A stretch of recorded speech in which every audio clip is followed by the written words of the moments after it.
It's lovely to be with you and to share this time. I've met some old friends. I use the word friends. Isabel's my friend. Scottish John isn't.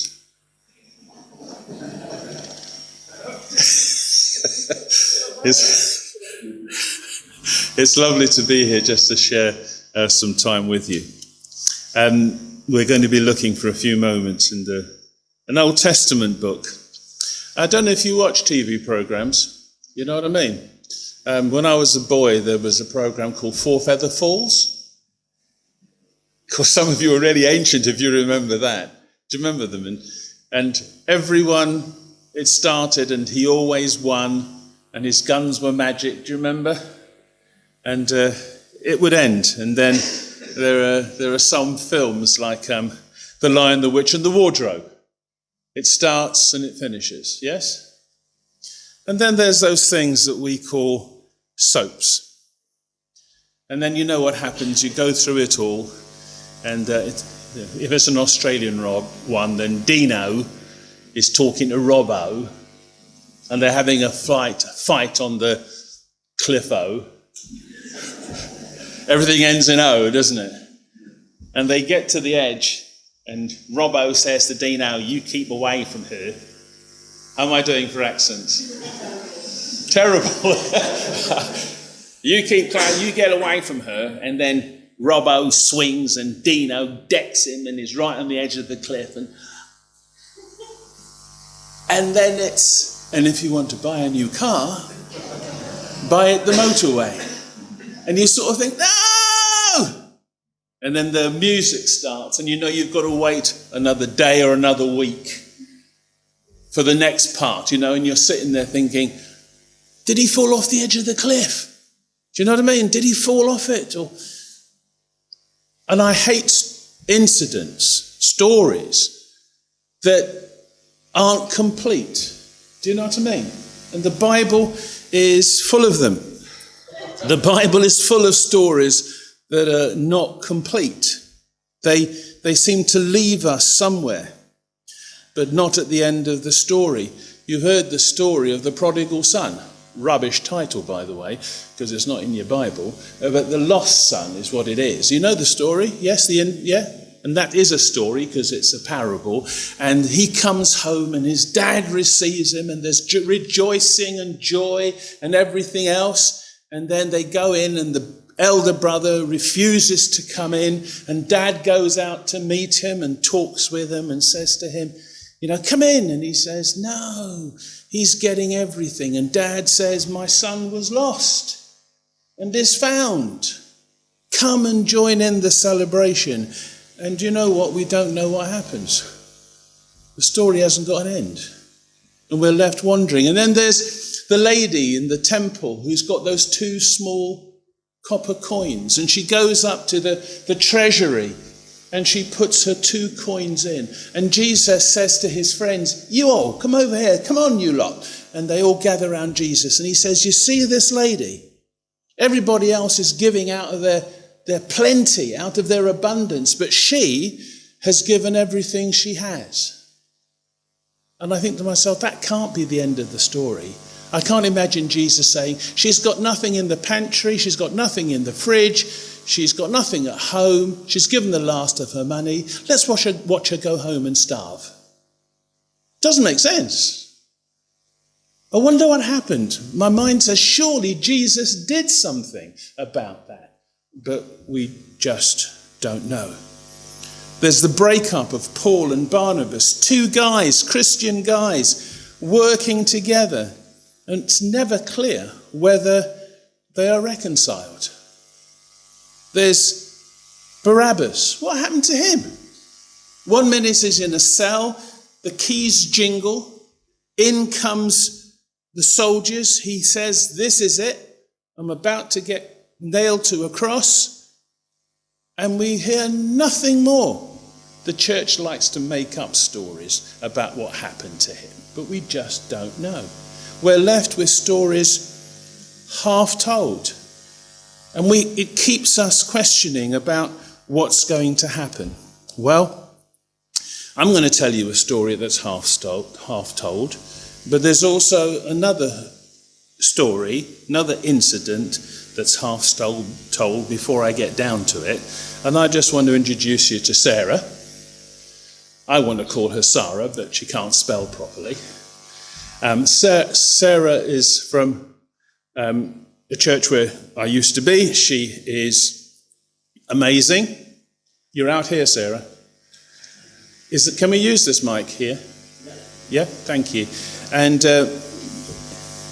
Sarah's a bit like my wife, that once she starts talking, she finds it really hard to stop. And I've said to her, you've got to keep it down in terms of time. So you're only going to get part of the story. If you want the rest of the story, you're going to have to talk to her. Because if you want the whole of my story, then I'll see you in glory, because that's when it's going to truly begin. Sarah, you know what I said. I know you want to share.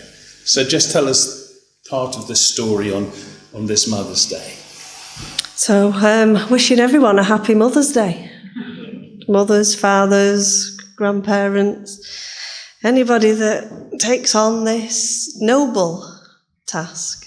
And I don't use that word lightly. So I was curious. I'm a very curious person. Eddy will tell that used to drive him mad with my endless questions.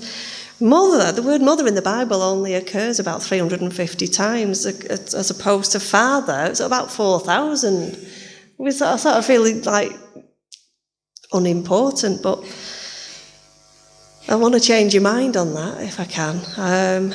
So I can remember, I've got my eldest with me today. You can probably spot him. We share a characteristic. I'm sure you can spot him. I think he's the only other redhead in here. Yeah. I can remember I gave birth 25 years ago, and I brought him home and I thought, what do we do? What do you do? Mother's in here. You share my pain, don't you? You get this little mite passed to you that you've just been through hell to deliver, and they go, right, off you go. It doesn't come with instructions. You buy a phone, it comes with instructions. You buy a TV, it comes with comprehensive instructions. You give birth to a human being, it doesn't come with instructions. What are you supposed to do? It's the hardest job in the world. It's the most noble job in the world. And I say to my year 11s, I'm a teacher. I teach in a secondary.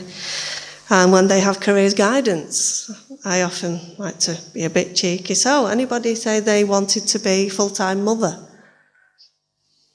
And they look at me strange. Miss, it was careers guidance. I know. Anybody want to be a full-time stay-at-home mum? Some think about it. Because it's not considered to be that important, is it? Go and be a doctor. Go and be a pilot.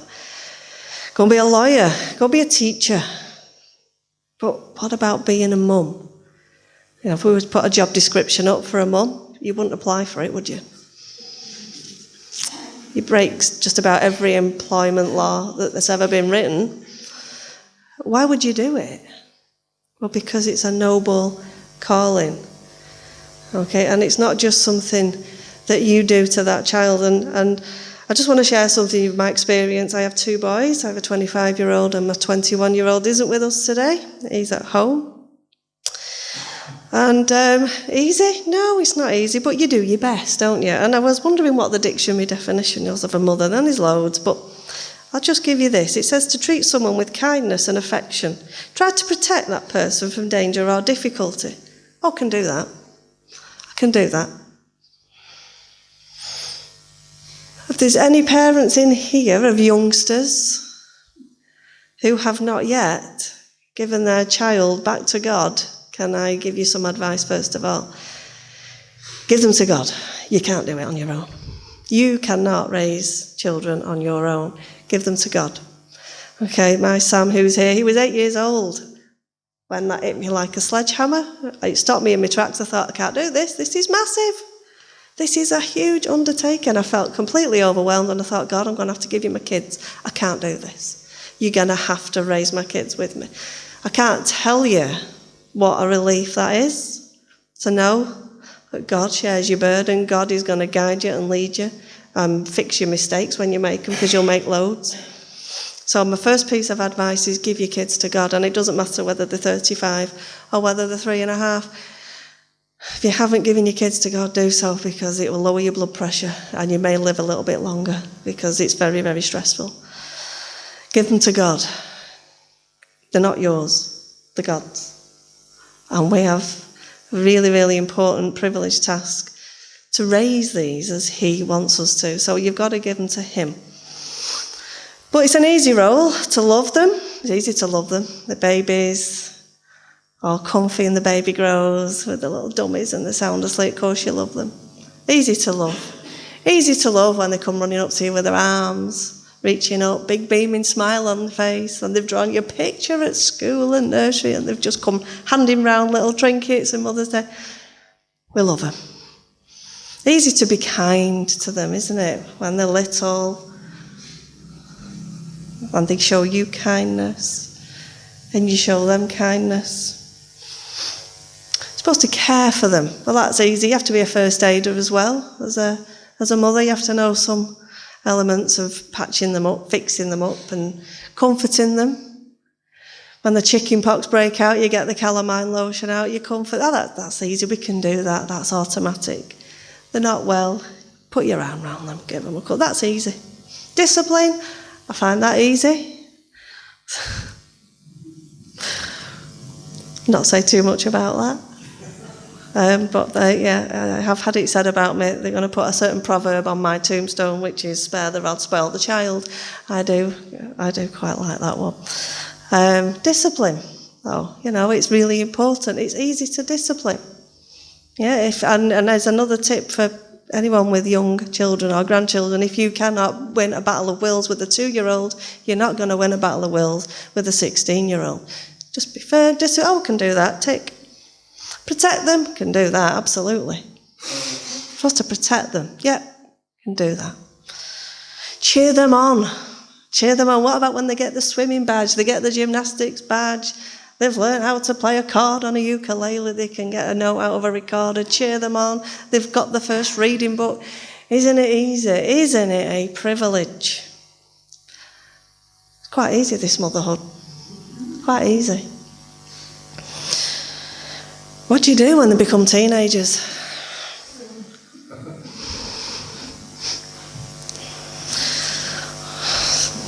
I can smile, by God's grace, I can smile. What do you do when you get a teen? My two are chalk and cheese. I've only got two, chalk and cheese. The first one, well, if I'd have had my second one first, I wouldn't have had another. It'd have been an only child. My eldest, like a dream, from birth, really, all the way through. Spoilt with Sam. Child number 2, he's a bit like a stick of rock. So do you know when you cut a stick of rock in half and it's got, if you've been to Blackpool, it'll say Blackpool, and you cut it again and it'll say Blackpool running all the way through. When you cut him in half, it'll say Rebellion, and you cut him somewhere else, it'll say Rebellion, and all the way through he's rebellious. What do you do? What do you do when you've shown them nothing but love, care, kindness, protection, discipline, godly discipline? What do you do when you go from being 5 years old, sat next to you in church, singing praises to Jesus? When they gave their life to Jesus at 4-year-old, you turn up at school to find out they're having a party because your son got saved at 4 years old. And what do you do when they throw it all back in your face? Got to love them. What do you do when they say they no longer want the godly walk that you want for them? When they're trying to get themselves expelled from school because they're in a Christian school and they don't want to be in a Christian school because they want to go and do their own thing. Well, I'll let him go. I'll let him go and do, because that would minimise the damage. He had to go and learn for himself. Because if he's anything like me, he's going to do life the hard way. What do you do when he gets in with the wrong crowd? What do you do when he starts smoking and vaping and doing drugs before the age of 15? What do you do when you get endless phone calls from school and they're talking about expulsion? What do you do? Supposed to love him?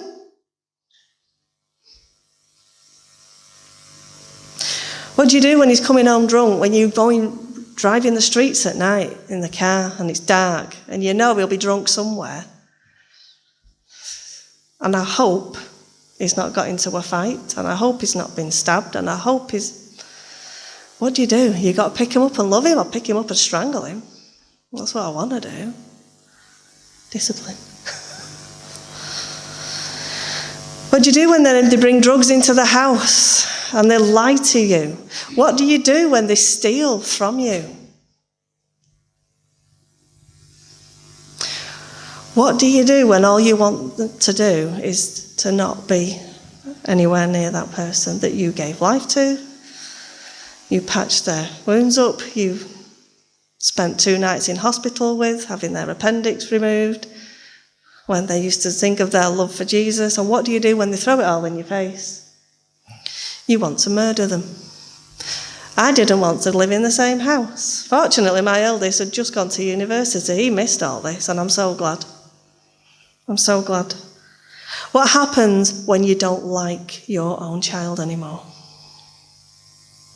What are you supposed to do? I know what some people have done. Well, I'll tell you, it gets worse. What do you do when you get a phone call at 4 o'clock on a Friday afternoon from police telling them that your son's been arrested and he's being held, along with 2 of his mates, and they're not letting him go? This is a very serious offence he's been arrested for, and we have to go because they are waiting for the duty solicitor to come, and they cannot question an under 18 without parents being present. What do you do? It's a good job my husband is far better in those situations than I. He's so calm. He's so calm. He just goes into autopilot. I think of things that I'm going to do to him when I actually get my hands on him. What do you do when you sat in the police station for 4 hours while he's being questioned and you're thinking, I don't want him home. Don't want him. Please make this a custodial sentence. What do you do as a mother when you get to that point? Lock him up. It'll teach him a lesson. Don't want him at home. He's horrible. He's horrible to me. He's nasty. Everything that comes out of his mouth is poison. What do you do? He slapped me in the face. He stabbed me in the back. Metaphorically, he didn't touch me because that would have ended badly for him. One thing he didn't do, he didn't use violence because he knew it wouldn't have ended well for him. But he did everything but. What do you do? Well, that's the point when God stepped in.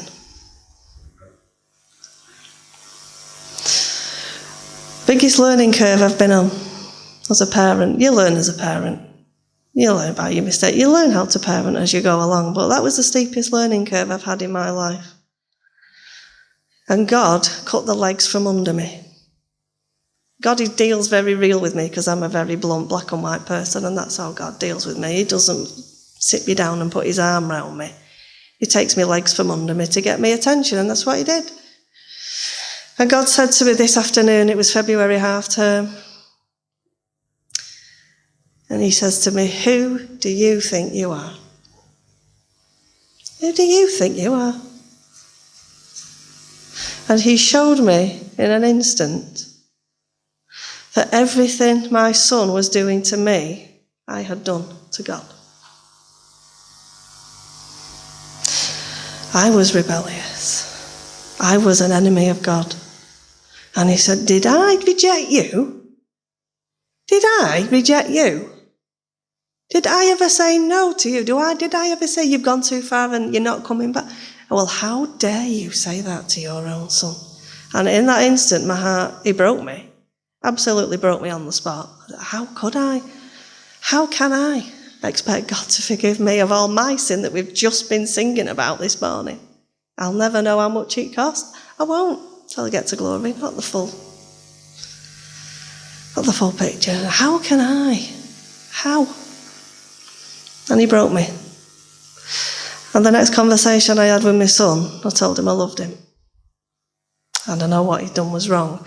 and something switched. See, the devil was in. The devil got a foothold in with my anger, my bitterness and my resentment. And he was using my son. He was using my son, and the minute I came back, I faced hatred with love. It broke the situation. Did he go back to church the next week? No. But we began talking. He began to talk to me like my old son did. And when the youth offending team, because it was youth offending team that got involved, the guy sat on my settee and he said, I don't understand this. I said, what don't you understand? He said, this charge that your son was up on, I have never known it not be custodial. 100% of all other cases I've had with this, it's ended up they've been in a young offenders institution. I can't understand this. I knew God's grace, God's favour, and within a month, those were the words out of my son's mouth. I think God's helping me, don't you, Mum? Don't you think that's God? I could have cried. I don't generally cry. I could have cried. Thank you, Lord. That's the steep learning curve as a mother. As a mother, you've got to see your kids through God's eyes. And you've got to forgive them, because God's forgiven us. Who do we think we are to say we can't forgive? Because we can. So he was the first one up this morning. Oh, balmy baby, fur baby.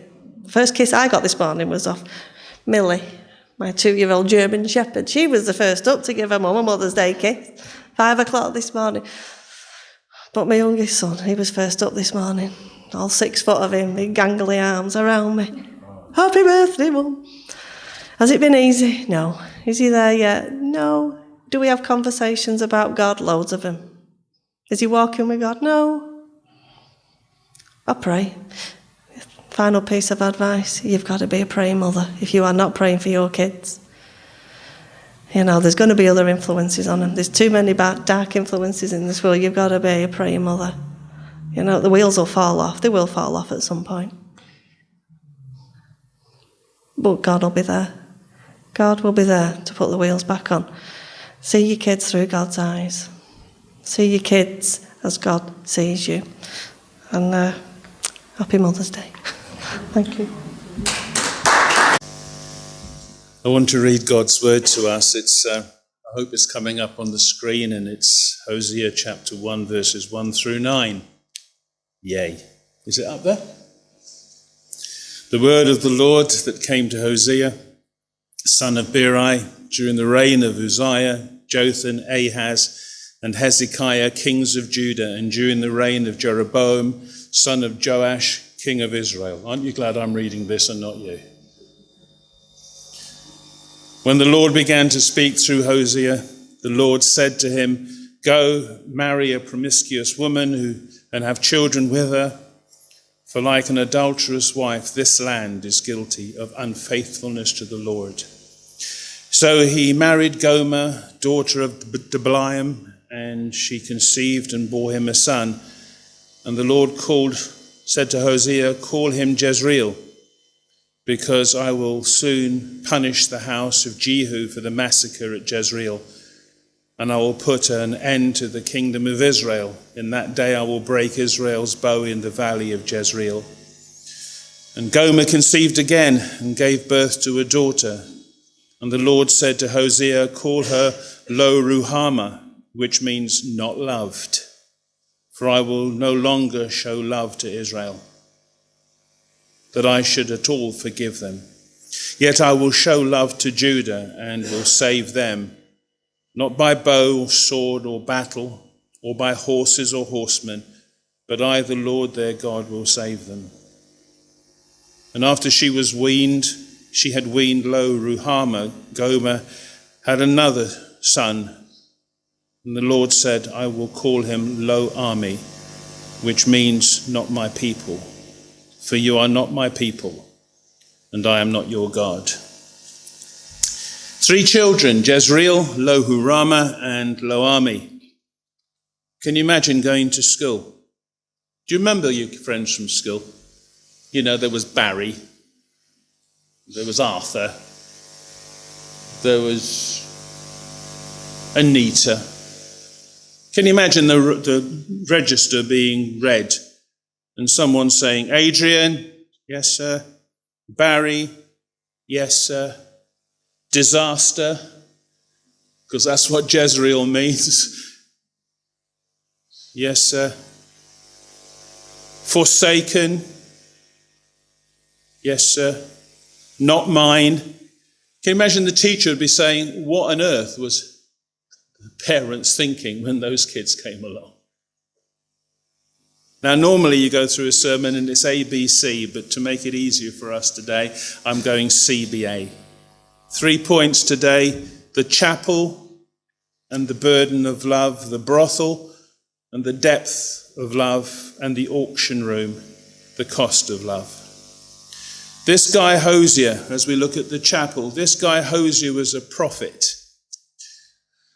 I don't know if he had the word reverend stuck on his name, but he was known as the prophet. And God says to him, I want you to communicate who I am. I want you to communicate my character, my love, and the way that I live life. I can imagine Hosea saying, you have it, Lord. Tell me what to say. Tell me where to go. I'm already packing. And at this point, God says to Hosea, no, Hosea, I want you to be the communication of who I am. I want you to be my character and my love and the way that I see life. It's as if God is saying, I want you to see how I see life. And Hosea, I want you to be the embodiment of my life and for my love for people. My love isn't fickle. I love the unlovely. I love the unlovable. I love the lost. I want you to show people how much I love them, not by what you say, but by who you are. We know lots of words for God, like a rock, a light, shepherd, king, fortress. And his wife Gomer was a city, like a city without defenses. She was just vulnerable, and she was experiencing a broken life. So I want to take you first of all to the chapel when he's proposed to Gomer. Everyone knows her previous life, and God says to Hosea, Hosea, I need you to do something for me. I need you to be something for me. And being a good Christian man, he says, anything, Lord. You name it, I'll do it. And he says, Hosea, I want you to get married. I'm into that, says Hosea. Thank you very much. It's very miserable at times in the ministry. It's very sad in the ministry. It's very lonely in the ministry. Where do you want me to go and find this bride? And God says to him, I want you to go into the red light district. Can you imagine the confusion in the poor man's face? I want you to go into the red light district. Lord, I think I got a crossed wire here. I don't think I heard it properly. He said, yes, you heard it properly. I want you to go into the red light. I'm going to find my wife there. Can you imagine a good Christian man? Ah, says Hosea. She's on mission. She's doing some work with the women that work down there. That's what it's about. Lord, I'm going to meet a missionary like me. No, says God. What do you mean? No. No, says God. Hosea says, what am I going to do? Who am I going to meet? And he says, you know what I'm saying to you. And lo, Hosea, I want you to be a living parable to all the people. Now, you may give me an answer to this question, but I want to tell you before you give me the answer that you're wrong. Is that okay? How many gospels are there? How many? I told you you'd give me the wrong answer. There are 5. Did you know that? There's Matthew, Mark, Luke, John, and you. Most people in this world, most people here in Bryn, have never read Matthew, Mark, Luke, and John. But everyone that crosses your path has read you. You're a living embodiment of the gospel, the good news of Jesus Christ. And that's what God is saying to Hosea. I want you to go and love a woman who has nothing that would endear her to you, because I want you to model me. So Hosea marries the woman, Gomer of Diblaim. Can you imagine that Saturday when they all troop off to church? And there is Reverend Hosea. And then there's this woman. If God is going to have Hosea model him to people, then Hosea knows this, that my whole reputation is going to be shot. If Bryn Baptist Church is going to model Jesus and take in the broken and the hurt and the damaged and the frightened and the fearful, if Bryn is at some stage, and you may be there in many ways, I know you are, if you're going to take in the ugly and the hurting and the despised, there are going to be people who are going to say, what on earth do you think you're doing? Not only are these people not lovely, they are unlovable. And I know that some of you have met people that are not lovely and unlovable. God says, this is what I want, Hosea. And Hosea, can you imagine him saying, Lord, if I marry her, my life's going to take a hit. My ministry will take a hit.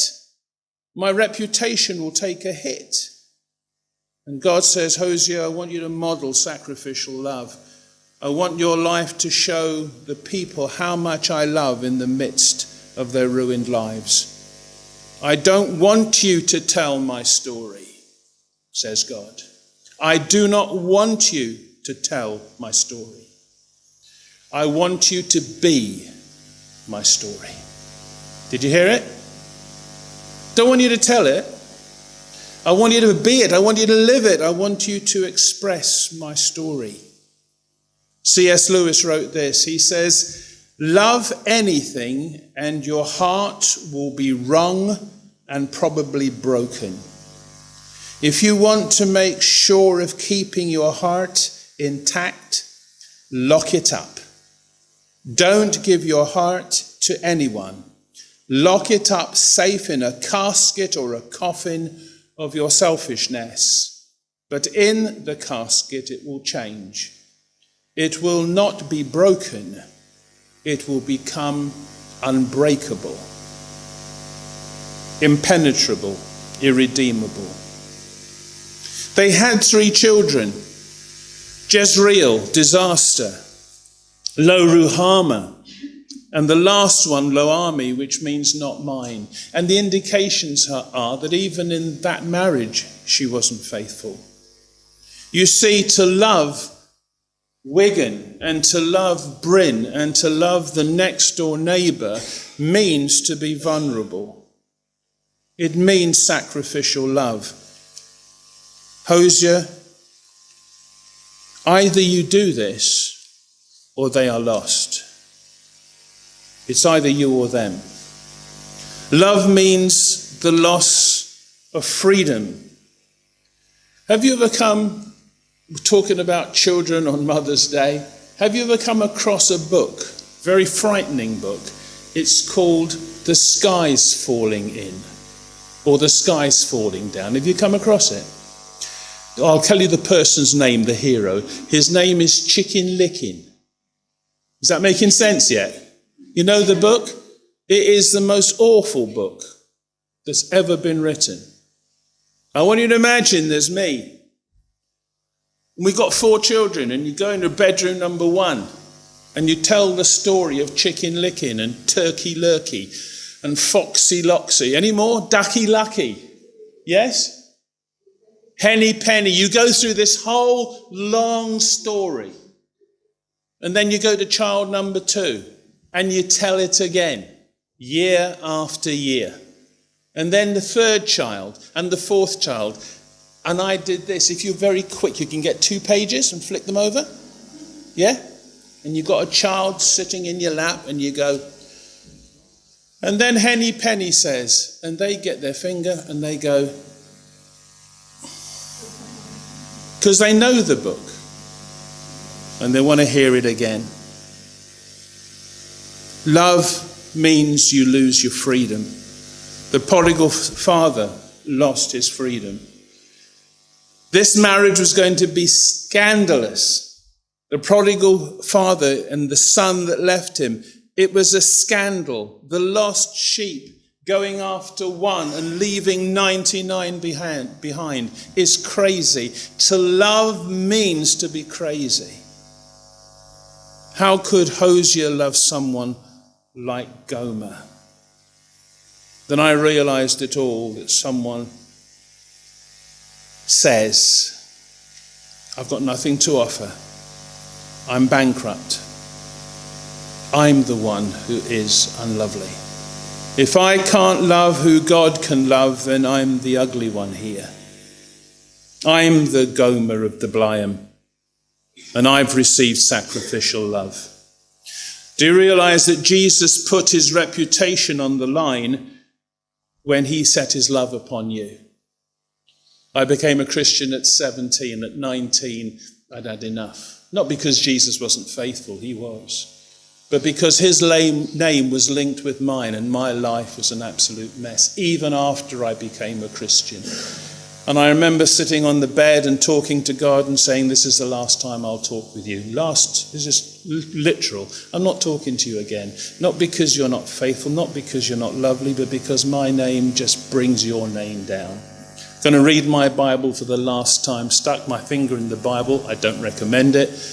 And I hit Psalm 32.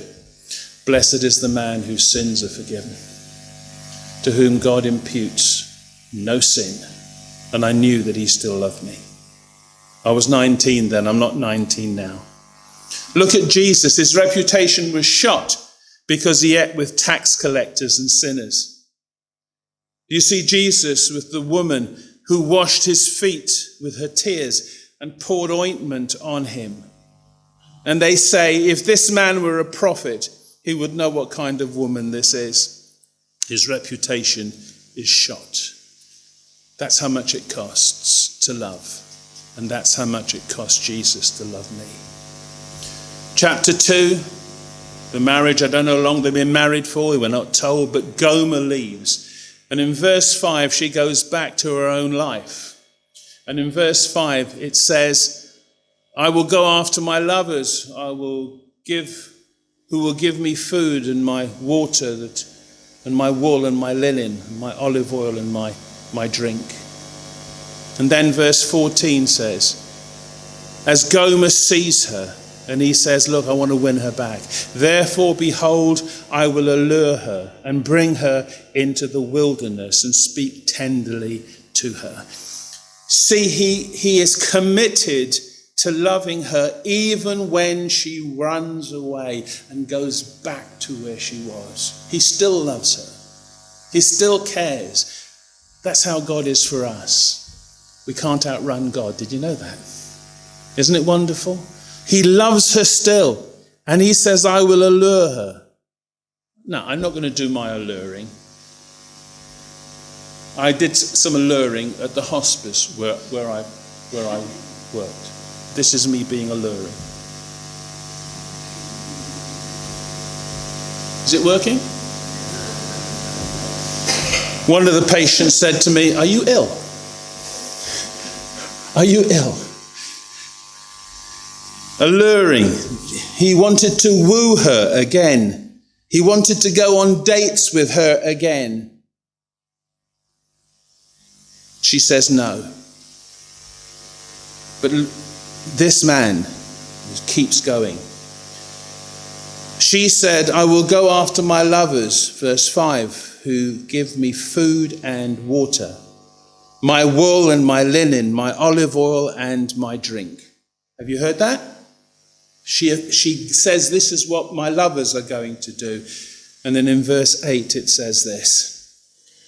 She has not acknowledged, says Hosea, that it was I was the one who gave her grain. I, the new wine, I, the oil, who lavished on her silver and gold.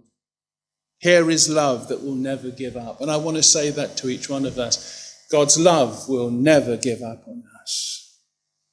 Here is love that will not give up. And at the brothel, we see the depth of his love.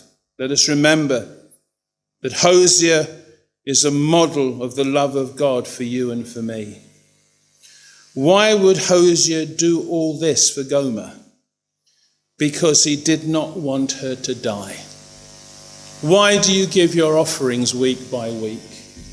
Why do you do the greatest things that you can ever do for another person? And that is pray for them. And I want to tell you why. Because you don't want Bryn to die. You don't want the people to die a living death forever. Why do I say to people that this is wrong? Why do I say to people, don't do this? Because I don't want them to die. My friend, God does not want you to die. And then Gomer leaves her lovers, and she falls even more into despair.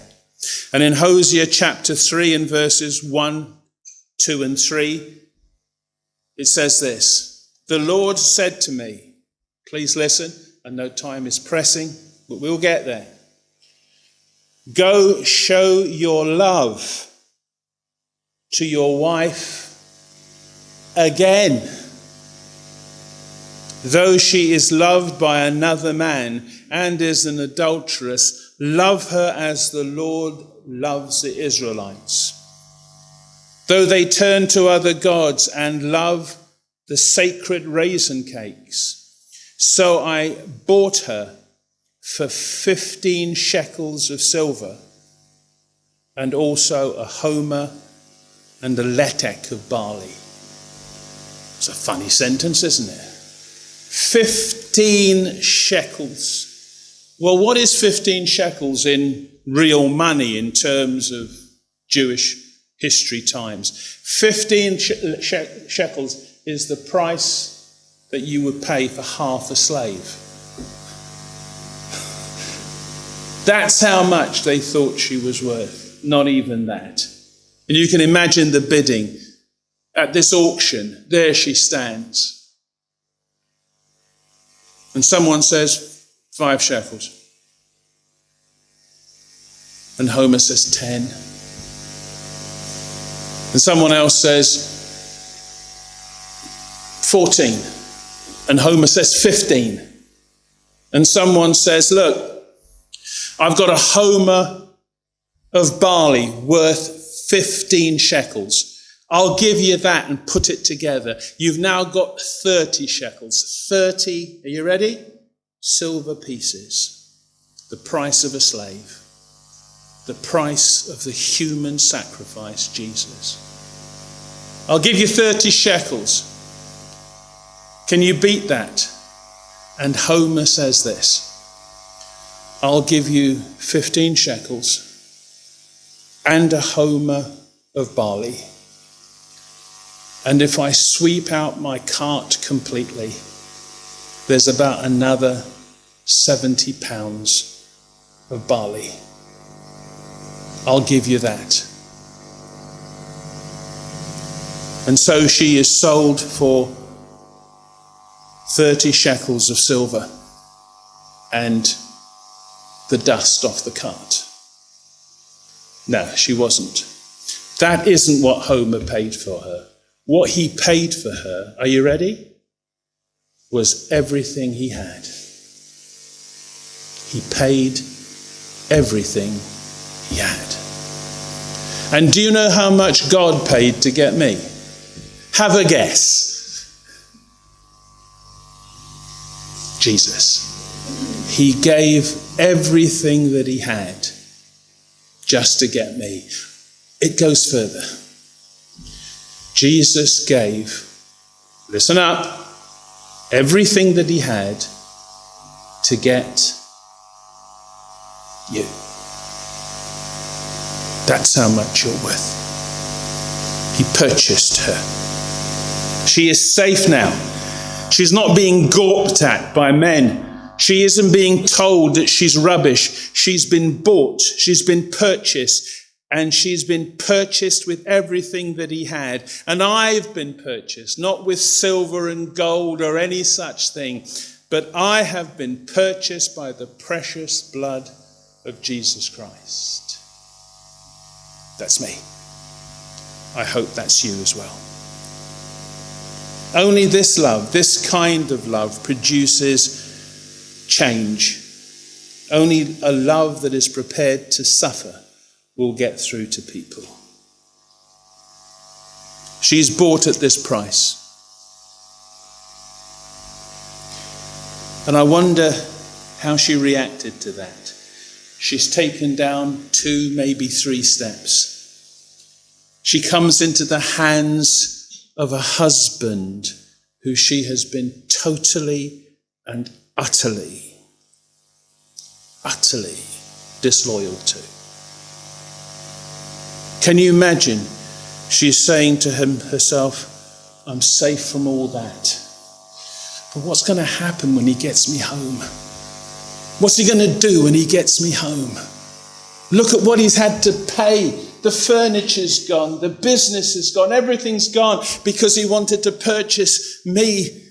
I can see that he's desperate to show his love for me. When he gets home, what's it going to be like? And this is what it says. I want you to come home. I may have paid the price of a slave, but I want you home as my wife. Do you see? I want you home as my wife. I don't want you home just living there. I want you home as my wife.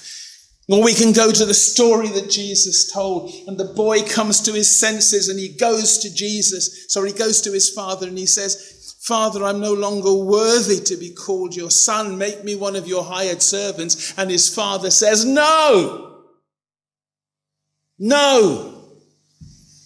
Go get the robe. Go get the ring. Go get the sandals.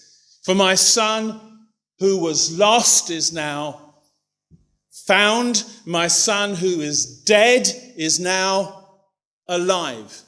And when you're coming home with dignity and with honor and with pride in a father like me.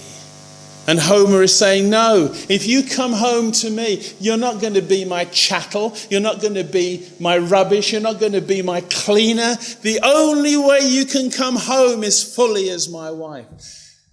That, my friend, is how much he loves you. The depth of the love of God for us.